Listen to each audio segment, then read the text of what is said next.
क्या आप अपने ही घर में रहते हुए भी कभी अकेलापन महसूस करते हैं? क्या ऐसा लगता है कि सब कुछ होते हुए भी अंदर से कुछ मिसिंग है? और एक और सवाल, क्या आपने नोटिस किया है कि पैसा आता तो है लेकिन टिकता नहीं? अगर आपके घर का नंबर 7 है या 16, 25, 34 है तो हो सकता है ये सिर्फ एक इत्तेफाक नहीं है। आज हम बात करेंगे मकान नंबर 7 के उस रहस्य की जो आपकी जिंदगी को अंदर से प्रभावित कर सकता है। नमस्कार, आप सुन रहे हैं रितम वचमी की खास पेशकश ज्योतिष और हम, जहां हम बात करते हैं घर, ऊर्जा और जीवन के हिडन पैटर्न्स की। आज का विषय है मकान नंबर 7। सबसे पहले एक जरूरी बात समझ लीजिए, मकान नंबर 7 सिर्फ वही नहीं होता जिस पर सीधे 7 लिखा हो। जिन घरों का नंबर 16, 25, 34, 43 होता है और जिनका जोड़ 7 आता है, वो सभी इसी कैटेगरी में आते हैं। न्यूमेरोलॉजी में नंबर 7 को बहुत खास माना जाता है। इसे सीकर कहा जाता है, थिंकर कहा जाता है और स्पिरिचुअल एनर्जी का नंबर कहा जाता है। लेकिन सवाल ये है, अगर यह इतना पावरफुल नंबर है तो इसमें रहने वाले लोग स्ट्रगल क्यों करते हैं? क्यों उन्हें भीड़ में भी अकेलापन महसूस होता है? क्यों रिश्ते होते हुए भी कनेक्शन वीक रहता है? और सबसे बड़ा सवाल, पैसा आता है लेकिन टिकता क्यों नहीं? कई लोग यह भी कहते हैं कि उनके घर में बार बार कुछ न कुछ खराब होता रहता है। कभी दीवारों में सीलन, कभी पानी का रिसाव, कभी नल टपकना, और यह सब बार बार होता है। अब आप सोच सकते हैं कि यह तो एक सामान्य समस्या है, लेकिन जब यही चीज़ें बार बार रिपीट होती हैं तो यह सिर्फ कोइंसिडेंस नहीं होती। अब आते हैं इसके असली कारण पर। न्यूमरोलॉजी और एस्ट्रोलॉजी के अनुसार नंबर 7 का संबंध केतु और नेपच्यून से होता है। केतु क्या करता है? केतु डिटैचमेंट देता है, यह आपको धीरे धीरे भौतिक चीज़ों से दूर करने लगता है। दूसरी तरफ नेपच्यून है जो इल्यूजन और डेप्थ से जुड़ा है। यह या तो आपको बहुत गहराई देता है या आपको भ्रम में डाल देता है। इसलिए जब आप नंबर 7 के घर में रहते हैं तो आपके जीवन में एक अजीब सा बदलाव आता है। आप बाहर की दुनिया से थोड़ा डिस्कनेक्ट महसूस करते हैं लेकिन अंदर की दुनिया से जुड़ने लगते हैं। यही कारण है कि यह घर हर किसी के लिए सूटेबल नहीं होता।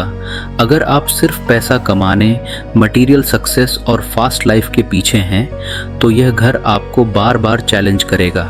लेकिन अगर आप सोचने वाले इंसान हैं, रिसर्च करते हैं, लिखते हैं या स्पिरिचुअल ग्रोथ की तरफ झुके हुए हैं तो यही घर आपके लिए ब्लेसिंग बन सकता है। कई बड़े लेखक, शोधकर्ता और थिंकर्स ऐसी ही एनर्जी में थ्राइव करते हैं। अब बात करते हैं सबसे महत्वपूर्ण संकेता की। अगर आपके घर में पानी से जुड़ी समस्या है, जैसे लीकेज, सीलन या टपकता हुआ नल, तो इसे हल्के में मत लीजिए। यह सिर्फ एक फिजिकल प्रॉब्लम नहीं है, यह एक एनर्जी सिग्नल है। जिस तरह पानी बह रहा है उसी तरह आपका पैसा भी धीरे धीरे बह रहा है। आप नोटिस करेंगे कि अनएक्सपेक्टेड खर्च बढ़ जाते हैं, सेविंग नहीं हो पाती और फाइनेंशियल स्टेबिलिटी कमज़ोर रहती है। अब बात करते हैं रिश्तों की। नंबर 7 के घर में प्यार की कमी नहीं होती लेकिन एक्सप्रेशन की कमी होती है। लोग एक दूसरे से जुड़ना चाहते हैं लेकिन खुलकर एक्सप्रेस नहीं कर पाते। इस वजह से इमोशनल डिस्टेंस बढ़ जाती है।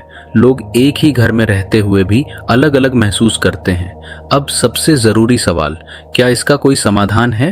हाँ, बिल्कुल है। सबसे पहले आपको इस घर की एनर्जी को समझना होगा और उसके अनुसार खुद को अलाइन करना होगा। पहला उपाय, रोज सुबह ओम गण गणपतये नमः मंत्र का जाप करें। यह केतु की एनर्जी को बैलेंस करता है और जीवन में स्टेबिलिटी लाता है। दूसरा उपाय, हफ्ते में कम से कम 2 बार सेंधा नमक वाले पानी से पोछा लगाएं। नमक नेगेटिव एनर्जी को एब्जॉर्ब करता है और घर का वातावरण हल्का बनाता है। तीसरा उपाय, घर का नॉर्थ ईस्ट यानी ईशान कोण हमेशा साफ और खाली रखें। यह दिशा सबसे पवित्र मानी जाती है और एनर्जी फ्लो को मजबूत करती है। और सबसे महत्वपूर्ण, घर में किसी भी तरह का वाटर लीकेज न रहने दें। कोई भी नल टपक रहा हो, कोई भी पाइप लीक कर रहा हो तो उसे तुरंत ठीक कराएं। क्योंकि पानी का कंट्रोल सीधे पैसे के कंट्रोल से जुड़ा होता है। अब अंत में सबसे ज़रूरी बात, मकान नंबर 7 खराब नहीं है। ये आपको स्ट्रगल देने के लिए नहीं है, ये आपको जगाने के लिए है। ये घर आपको बाहर की दुनिया से हटाकर आपके अंदर की दुनिया से मिलाता है। अगर आप इसे समझ लेते हैं तो यही घर आपका सैंक्चुरी बन सकता है, एक ऐसा स्थान जहां आप खुद को समझ सकते हैं, ग्रो कर सकते हैं और एक अलग लेवल की क्लैरिटी पा सकते हैं। अगर आपका घर नंबर 7 है तो कमेंट में ज़रूर लिखें 7 एनर्जी और बताएं कि आपका अनुभव कैसा रहा।